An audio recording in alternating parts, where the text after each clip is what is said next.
തിരുനാമകീർത്തനം പാടുവാനല്ലെങ്കിൽ നാവെനിക്കെന്തിനു നാഥാ? അപദാനമെപ്പോഴും ആലപിച്ചില്ലെങ്കിൽ അധരങ്ങളെന്തിനു നാഥാ? ഈ ജീവിതം എന്തിനു നാഥാ? തിരുനാമകീർത്തനം പാടുവാനല്ലെങ്കിൽ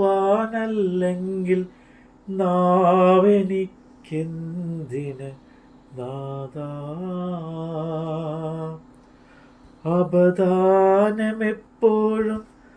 ആലപിച്ചില്ലെങ്കിൽ അധരങ്ങളെന്തിനു നാഥാ? ഈ ജീവിതം എന്തിനു നാഥാ? വിശുദ്ധ യോഹന്നാൻ എഴുതിയ 1-ാം ലേഖനം അധ്യായം 3. കാൺമീൻ, നാം ദൈവമക്കൾ എന്ന് വിളിക്കപ്പെടുവാൻ പിതാവ് നമുക്ക് എത്ര വലിയ സ്നേഹം നൽകിയിരിക്കുന്നു. അങ്ങനെ തന്നെ നാം ആകുന്നു. ലോകം അവനെ അറിഞ്ഞിട്ടില്ലായതുകൊണ്ട് നമ്മെയും അറിയുന്നില്ല. പ്രിയമുള്ളവരെ, നാം ഇപ്പോൾ ദൈവമക്കൾ ആകുന്നു. നാം ഇന്നത് ആകുമെന്ന് ഇന്ന് വരെ പ്രത്യക്ഷമായില്ല. അവൻ പ്രത്യക്ഷനാകുമ്പോൾ നാം അവനെ താൻ ഇരിക്കും പോലെ തന്നെ കാണുന്നത് കൊണ്ട് അവനോട് സാദൃശ്യന്മാർ ആകും എന്ന് നാം അറിയുന്നു. അവനിൽ ഈ പ്രത്യാശയുള്ളവൻ എല്ലാം അവൻ നിർമ്മലനായിരിക്കുന്ന പോലെ തന്നെ തന്നെ നിർമ്മലീകരിക്കുന്നു. പാപം ചെയ്യുന്നവൻ എല്ലാം അധർമ്മവും ചെയ്യുന്നു. പാപം അധർമ്മം തന്നെ. പാപങ്ങളെ നീക്കുവാൻ അവൻ പ്രത്യക്ഷനായി എന്ന് നിങ്ങൾ അറിയുന്നു. അവനിൽ പാപമില്ല. അവനിൽ വസിക്കുന്നവൻ ആരും പാപം ചെയ്യുന്നുമില്ല. പാപം ചെയ്യുന്നവൻ ആരും അവനെ കണ്ടിട്ടില്ല, അറിഞ്ഞിട്ടുമില്ല. കുഞ്ഞുങ്ങളെ, ആരും നിങ്ങളെ തെറ്റിക്കരുത്. അവൻ നീതിമാൻ ആയിരിക്കുന്നത് പോലെ നീതി ചെയ്യുന്നവൻ നീതിമാൻ ആകുന്നു. പാപം ചെയ്യുന്നവൻ പിശാചിന്റെ മകനാകുന്നു. പിശാച് ആദ്യം മുതൽ പാപം ചെയ്യുന്നുവല്ലോ.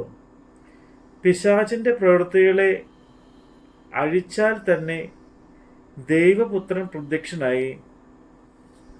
ദൈവത്തിൽ നിന്ന് ജനിച്ചവൻ ആരും പാപം ചെയ്യുന്നില്ല. അവന്റെ വിത്ത് അവനിൽ വസിക്കുന്നു. ദൈവത്തിൽ നിന്ന് ജനിച്ചതിനാൽ അവന് പാപം ചെയ്യുവാൻ കഴിയുന്നതുമില്ല. ദൈവത്തിന്റെ മക്കൾ ആരെന്നും പിശാചിന്റെ മക്കൾ ആരെന്നും ഇതിനാൽ തെളിയുന്നു. നീതി പ്രവർത്തിക്കാത്തവർ ആരും സഹോദരനെ സ്നേഹിക്കാത്തവനും ദൈവത്തിൽ നിന്നുള്ളവനല്ലോ. നിങ്ങൾ ആദ്യം മുതൽ കേട്ട ദൂത് നാം അന്യോന്യം സ്നേഹിക്കണം എന്നല്ലോ ആകുന്നു. കയീൻ ദുഷ്ടനിൽ നിന്നുള്ളവനായി സഹോദരനെ കൊന്നതുപോലെ അല്ല, അവനെ കൊല്ലുവാൻ സംഗതി എന്ത്? തൻ്റെ പ്രവൃത്തി ദോഷവും സഹോദരൻ്റേത് നീതി ഉള്ളതാകൊണ്ടത്രേ. സഹോദരന്മാരെ, ലോകം നിങ്ങളെ പകയ്ക്കുന്നുവെങ്കിൽ ആശ്ചര്യപ്പെടരുത്. നാം മരണം വിട്ട് ജീവനിൽ കടന്നിരിക്കുന്നു എന്ന് സഹോദരന്മാരെ സ്നേഹിക്കുന്നതിനാൽ നമുക്ക് അറിയാം. സ്നേഹിക്കാത്തവൻ മരണത്തിൽ വസിക്കുന്നു. സഹോദരനെ പകയ്ക്കുന്നവർ എല്ലാം കൊലപാതകൻ ആകുന്നു. യാതൊരു കൊലപാതകനും നിത്യജീവൻ ഉള്ളിൽ വസിച്ചിരിക്കില്ല എന്ന് നിങ്ങൾ അറിയുന്നു. അവൻ നമുക്ക് വേണ്ടി തൻ്റെ പ്രാണനെ വെച്ച് കൊടുത്തതിനാൽ നാം സ്നേഹം എന്ത് എന്ന് അറിഞ്ഞിരിക്കുന്നു. നാമും സഹോദരന്മാർക്ക് വേണ്ടി പ്രാണനെ വെച്ച് കൊടുക്കേണ്ടതാകുന്നു. എന്നാൽ ഈ ലോകത്തിലെ വസ്തുവക ഉള്ളവൻ ആരെങ്കിലും തൻ്റെ സഹോദരന് മുട്ടുള്ളത് കണ്ടിട്ട് അവനോട് മനസ്സലിവ് കാണിക്കാഞ്ഞാൽ ദൈവത്തിൻ്റെ സ്നേഹം അവനിൽ എങ്ങനെ വസിക്കും? കുഞ്ഞുങ്ങളെ, നാം വാക്കിനാലും നാവിനാലുമല്ല, പ്രവൃത്തിയിലും സത്യത്തിലും തന്നെ സ്നേഹിക്കുക. നാം സത്യത്തിൻ്റെ പക്ഷത്ത് നിൽക്കുന്നവൻ എന്ന് ഇതിനാൽ അറിയും. ഹൃദയം നമ്മെ കുറ്റം വിധിക്കുന്നു എങ്കിൽ ദൈവം നമ്മുടെ ഹൃദയത്തേക്കാൾ വലിയവനും എല്ലാം അറിയുന്നവനും എന്നും നമ്മുടെ ഹൃദയത്തെ അവൻ്റെ സന്നിധിയിൽ ഉറപ്പിക്കാം.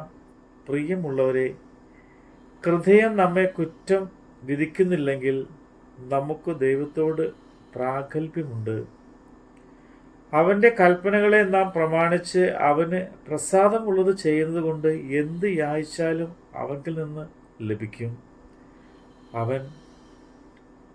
അവൻ്റെ കൽപ്പനയോ അവൻ്റെ പുത്രനായ യേശുക്രിസ്തുവിൻ്റെ നാമത്തിൽ നാം വിശ്വസിക്കുകയും അവൻ നമുക്ക് കൽപ്പന തന്നതുപോലെ അന്യോന്യം സ്നേഹിക്കുകയും വേണം എന്നുള്ളത് തന്നെ. അവൻ്റെ കൽപ്പനയാകട്ടെ പ്രമാണിക്കുന്നവൻ അവൻ ഇവനിലും വസിക്കുന്നു, അവൻ നമ്മിൽ വസിക്കുന്നു എന്ന് അവൻ നമുക്ക് തന്ന ആത്മാവിനാൽ നാം അറിയുന്നു.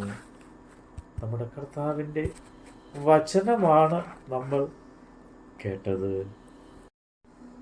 പുലരിയിൽ ഭൂപാളം പാടിയുണർത്തുന്ന കിളികളോടൊന്നു ചേർന്നു പാടാം. പുലരിയിൽ ഭൂപാളം പാടിയുണർത്തുന്ന കിളികളോടൊന്നു ചേർന്നു പാടാം. പുഴയുടെ സംഗീതം ചിറകേറ്റിയെത്തുന്ന കുളിർക്കാറ്റിലലിഞ്ഞു ഞാൻ പാടാം. പുഴയുടെ സംഗീതം ചിറകേറ്റിയെത്തുന്ന കുളിർക്കാറ്റിലലിഞ്ഞു ഞാൻ പാടാം. തിരുനാമകീർത്തനം പാടുവാനല്ലെങ്കിൽ നാവെനിക്കെന്തിന് നാഥാ? അപദാനമെപ്പോഴും ആലപിച്ചില്ലെങ്കിൽ അധരങ്ങൾ എന്തിനു നാഥാ? ഈ ജീവിതം എന്തിന് നാഥാ?